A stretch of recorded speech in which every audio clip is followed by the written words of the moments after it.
Let me start off by saying that I'm new to web design. At first blush, that may alarm you. It would me. If I may add that although I'm lacking in experience, I've been trained by the best at McMaster University in the most current information and techniques. I have a very diverse background, including many years working with horses and retail management. This gives me some background, including many years working with horses and retail management. This gives me some unique insights into the development of this site. A great website will help to drive your customer base, generating more revenue and more recognition. I can put a client's mind at ease by providing a clear and concise contract. By redesigning the site, I can save a client time so he can spend more time on the business itself. Cloud9 Walkers is known as a Texas National Gaited Horse experience. They offer barefoot or light shod quality, sane, pleasure Tennessee walking horses for sale. They have extensive camping and trail riding experience, as well as natural horsemanship training. Tennessee walking horses are unique in that they're known for their even temperaments and their distinctive running walk. Their other gaits include the regular walk, trot, canter, and gallop. The tone of the site is casual, interspersed with jargon relating to horses. It is presumed that for the most part, people looking at this site will have some experience with horses, so some jargon is expected. In the beginning, I took some time just exploring the site and making observations. Right off the hop, there's some very obvious problems. One of the most glaring is the lack of a navigation bar anywhere near the top of the page. It is, in fact, located at the bottom.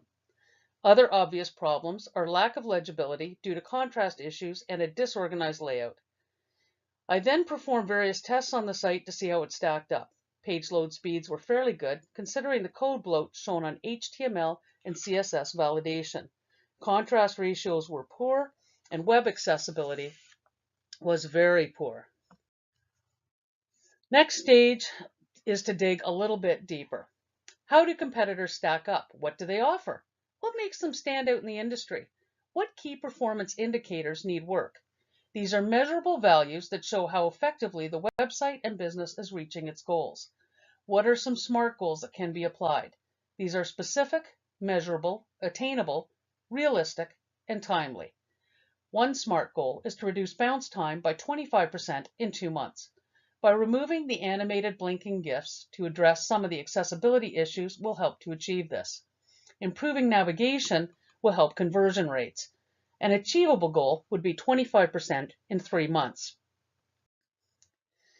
A little research into some demographics and some creative character development, a couple of personas are born. These are representative of the types of people who would be likely to use the site. They have backstories and dreams. The goal of Cloud9 Walkers is to help make those dreams come true. Having said that, I would like to introduce Jack and Lori. They are the two main personas I used in the development of this site. Lori, in particular, is the strongest representative of the demographics. Most horse owners are described as female, 38 to 45 years of age. She not only wants to buy a horse, but was possibly interested in training as well. I added Jack as a secondary persona, and finally Jordan to fill in any blanks. Jordan is a teenager looking for a horse to compete with. Jack is interested in buying horses to keep his hobby farm. So a task analysis is designed to help conversion and KPIs. Using a little imagination, I try to decide the way the personas will work through tasks based on their needs and desires. Lori is interested in buying a horse. The conversion goal was to reduce the bounce rate. Under the current situation, Lori would have to scroll through a very lengthy homepage to find the navigation, or to try and work through a mix of sold horses or those for sale to try to identify one she may be interested in. 3 options were created. The best being to find horses for sale in the nav bar, scroll through the pictures and short descriptions to find one of interest. Once I decided on some of the changes that needed to be made, I was able to then start creating the wireframes. These give a rough idea of how the site will be presented in its final form in various screens. These can be shown to a client as a visual of how the site may look. The wireframes do not show any of the content, color schemes, or images, just the very basic layout. Next comes a mock-up to go over any layout changes before the coding starts. So then the prototype. This is a rough working model of a newly designed site. The site is easy to navigate due to a nav bar close to the top of the page. A hero image of a rider crossing a river will appeal to the adventurous side of any rider. The navigation is laid out like a road map to make exploration of Cloud9 walkers simple and interesting. One of the goals is to catch a potential customer's interest on the home page and encourage them to look further. The longer a potential customer stays on the site, the more likely they are to convert. One of the features I showcased in this site was the availability of portraits. This is something unique to the competitors, and I felt that it would give people an extra reason to stay on the site longer and may attract people beyond the scope of the horses. So to ensure brand continuity, I developed a style guide. This ensures certain rules will be followed regarding colors, fonts, and the logo. While the web page may be the first introduction to Cloud9 walkers, using these guidelines will reinforce the imprint on a potential customer. Going forward, this is a solid framework for future designers and writers to work with. As time goes on, this awareness and consistency help to build trust. Finally, I can test the site. By offering incentives, I was able to obtain help from people who mirrored my personas and recorded them as they explored the site and performed the tasks the personas would. Testing the site, I followed the script to ensure I stayed on track. Recording the session enabled me to observe the testers without taking notes. I had an opportunity to go back over the recordings to catch any details I may have missed the first time around. To ensure the test was valid, I used the Echo and Colombo facilitation techniques. These techniques ensured the tester's own thoughts and ideas came forward. While overall the site worked, the testing also identified concerns that I hadn't thought of. There are still some formatting issues, and one tester was concerned that other than the title, it wasn't obvious what the site was about. The testers agreed that they liked the order of the nav bar links and they would follow their choices.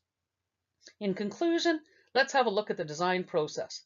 The first part is discovery.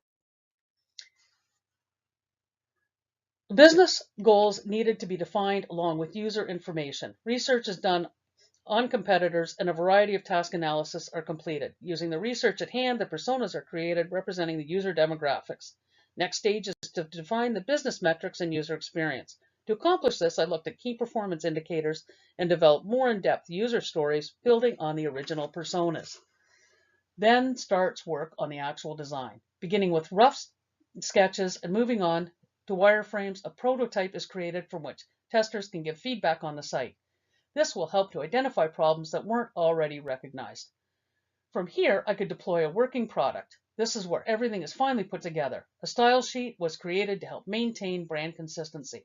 Lastly, but certainly not least, it's time to start to measure the effectiveness of the design. The accessibility needs to be analyzed and a plan set in place for improvements.